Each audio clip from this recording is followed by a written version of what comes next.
Labą dieną visiems. Esu Iveta iš Gamintojų ir importuotojų asociacijos bei elektronikos gamintojų ir importuotojų organizacijos. Tai mūsų darbas, mūsų veikla yra susijusi su elektronika, elektronikos surinkimu ir perdirbimu, ką mes darome visoje Lietuvoje. Na ir šiandien, kaip žinia, yra švenčiama Tarptautinė elektronikos atliekų diena.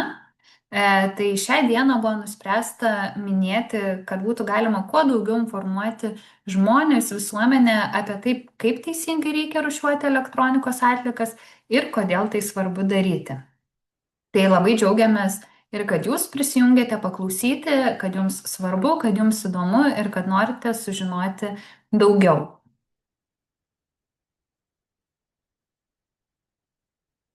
Na ir keli faktai apie elektronikos atliekų dieną. Tai kaip žinia, kaip ir minėjau, švenčiama ji yra spalio 14 dieną.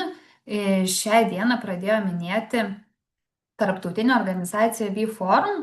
Tai ji vienė tokias kaip mūsų organizacijas visame pasaulyje. Šiai dienai jų yra net 50, kurios irgi kaip mes surenka ir tvarko seną elektroniką. Na ir V-Forumas pats yra įsikūręs nuo 2002 metų. Šių metų elektronikos atliekų dienos šūkis yra perdirbkite savo elektronikos atliekas. Tai yra kritiškai svarbu. Ir šiemet visi yra kviečiami atkreipti dėmesį būtent į žaliavas. Žaliavos tai yra visos tos medžiagos, iš kurių yra gaminami daiktai, na ir įskaitant elektroniką. Ir šios medžiagos išgaunamos yra keliose pasaulio šalise, todėl jas būtina perdirbti visus gaminius, kad galėtume jas atgauti ir jos būtų panaudotos naujų gaminių gamybai.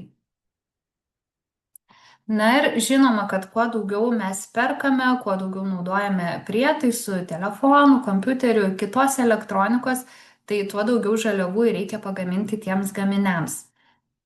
Na ir ką svarbu paminėti, kad žaliavos tai yra senkantis gamtos šaltinis, jos egzistuoja tik ribotais kiekiais žemėje ir jų atsargos gali išsekti, jei bus naudojamos daug greičiau, negu gamta spėja jas atkurti. Na ir perdirbus elektronikos prietaisus ir atgavus šias žaliavas, jas galima vėl panaudoti naujiems gaminiams ir taip tausoti gamtos išteklius. Na ir buvo atliktas tyrimas, kuris parodė, kad vidutinis namų ūkis, tai yra mes, ką turime namuose, tai yra 74 elektronikos prietaisai. Tai yra be lempų ir šviestuvų, su jais būtų dar daugiau. Na ir iš tų prietaisų 61 yra naudojamas kasdien, 9 veikia, bet tiesiog yra tikriausiai nebereikalingi ir guli mūsų stalčiuose, 4 yra neveikiantis, bet taip pat guli mūsų stalčiuose. Na ir su tais gaminiais reiktų jau atsisveikinti daugeliui iš mūsų, ką galima turėtume padovanoti, parduoti, ko negalima turėtume pristatyti į specialius surinkimo punktus. Tai padėsime išsaugoti gamtos išteklius, nes gaminiai bus perdirbti ir atgautos jų žaliavos, bei prisidėsime prie žiedinės ekonomikos. Senos medžiagos tampa naujais gaminiais. Tai rekomenduoju grįžus namo šiandien tikrai susitvarkyti visus savo stalčius, iškratyti ir pažiūrėti, kiekgi daug neveikiančių prietaisų mes turime namuose, kurie ir užima vietą, yra nebenaudojami ir yra labai reikalingi naujų žaliavų atgavimui. Na ir vien mūsų telefone yra skirtingų daugiau negu 50-60 periodinės cheminės lentelės elementų, kas yra tikrai didžiulis skaičius. Na ir ką svarbu paminėti, kad smulki elektronika tai irgi yra elektronika, nes dažniausiai, kai galvojame apie elektroniką, tai šaldytuvai, kompiuteriai ar ten skalbyklės. Na ir pamirštame tokią nematomą elektroniką, kas yra mūsų pakrovėjai, taip pat dantų šepetėliai, kurie yra elektriniai, ausinės. Tai visa tai yra smulki elektronika ir ją irgi būtina perdirbti. Na ir tikriausiai esate matę štai tokį perbrauktą konteinerį ant ne vieno iš savo prietaisų. Na ir ką jis reiškia, kad gaminių pažymėtų su šiuo ženklu jokių būdų negalima mesti į buitinių atliekų konteinerį. Juos reikia pristatyti į specialias surinkimo talpas nes jie turi būti perdirbti. Na ir čia turime kelis įdomius faktus apie žaliavas.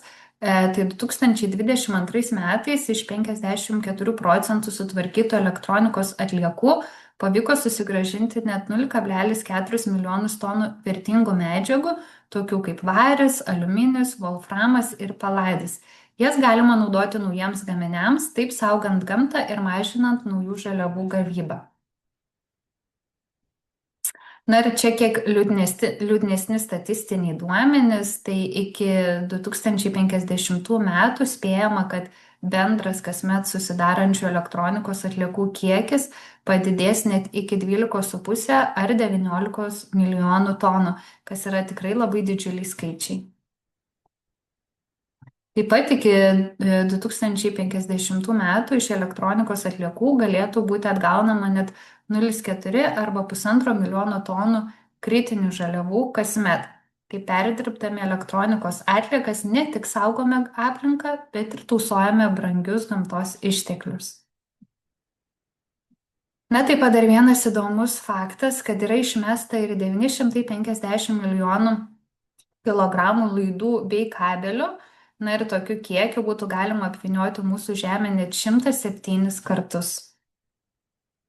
Dar kitas įdomus faktas, kad šiemet vieno pasaulio gyventojui teks apie 8 kg elektronikos atliekų ir tai iš viso sudarys net 61,3 milijonus tonų atliekų. Ir tai yra tas skaičius, kuris yra didesnis negu sveria didžioji Kinų siena. Na ir palyginimui didžioji Kinų siena yra vienas sunkiausių objektų Žemėje, sveria 52,6 milijonų tonų, na bet elektronikos atliekų kiekis susidarantis per metus tą skaičių lenkia. Toliau labai svarbu prie elektronikos paminėti ir baterijos akumuliatorius, nes beveik pusė elektronikos prietaisų veikia būtent nuo baterijos pagalbos. Tai baterijose irgi yra pavojingų medžiagų kaip ir elektronikoje. Jei jas išmetame, gali užteršti žemę bei vandenį. Atidavus baterijas perdirbti, medžiagos panaudojamos iš naujo ir gamta lieka švari. Rūšiuodami baterijas taip pat galima gauti vertingų medžiagų, tokių kaip nikelis, kobaltas, litis, varis ir plienas. Jas panaudojus iš naujo nereikia ieškoti ir kasti naujų žaliavų, todėl tausojama gamta ir taupome energiją. Na ir perdirbant baterijas sutaupama net iki 95% energijos palyginti su naujų metalų gavimu. Tai padeda saugoti gamtą ir mažinti klimato kaitą. Na ir čia matote nelabai gerus pavyzdžius, ką žmonės sugalvoja padaryti su elektronika bei baterijom. Tai matome, kad dažnai elektronikos prietaisų galima sutikti tiesiog prie stiklo konteinerių arba tiesiog išmestus pievose, miškuose prietaisus. Tai čia yra tikrai labai blogi pavyzdžiai, ko jokių būdų negalima daryti, nes taip yra teršiama tiek gamta, tiek kenkia žmogaus sveikatai ir nėra atgaunamos žaliavos. Taip pat norėčiau paminėti gaisrus. Tikriausiai esate kiekvienas iš jūsų girdėję, kad, tarkim, užsidegė elektronika, sprogo baterijos.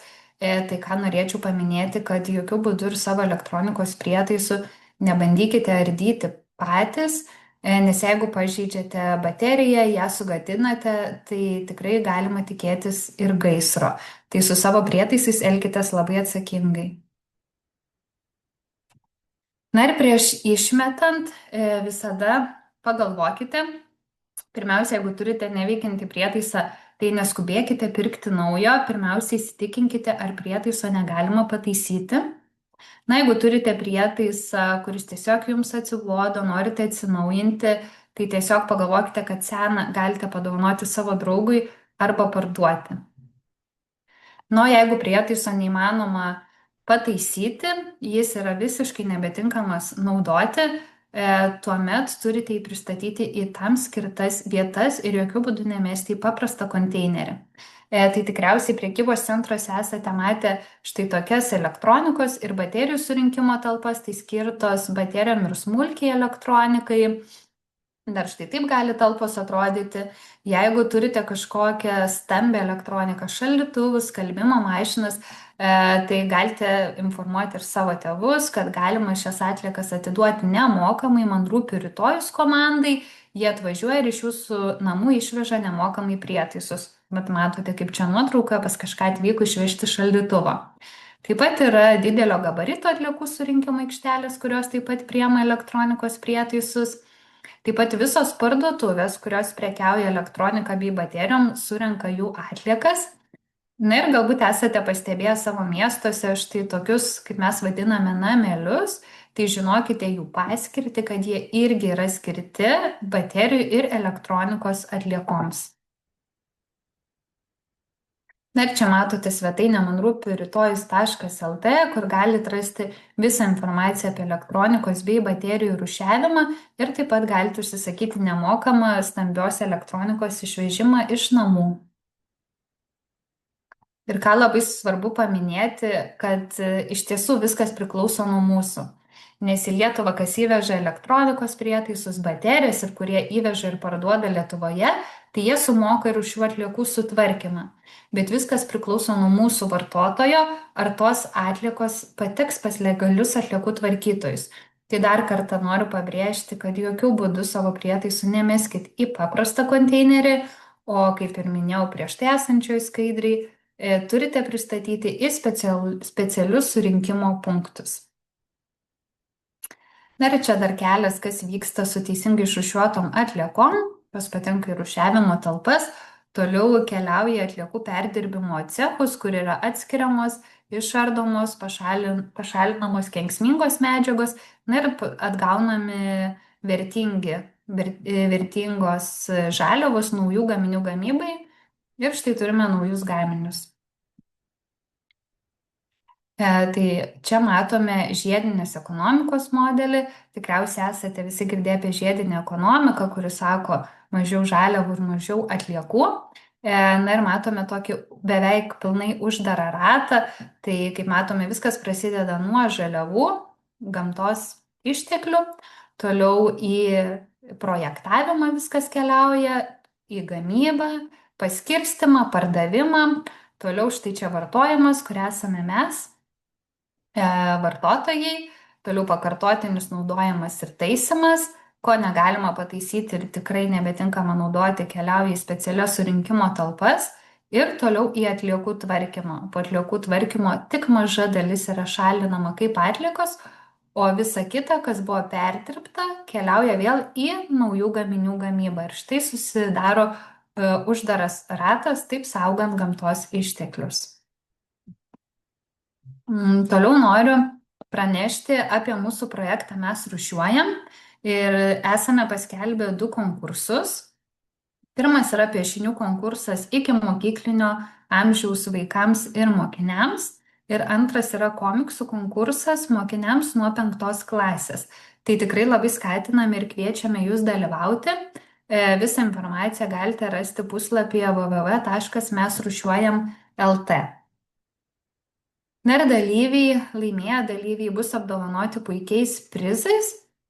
Dalyvius skelbsime kitų metų kovo 20 dieną per Žemės dieną, tai tikrai laiko sudalyvauti mūsų konkurse yra pakankamai, tai dar kartą kviečiu. Ir kaip minėjau, visą informaciją rasite mesrūšiuojam.lt puslapyje. Tai ačiū Jums labai uždėmesi. Ir tikiuosi, kad pamoka buvo naudinga, tai linkiu visiems sėkmingų rūšiavimų ir ačiū Jums labai.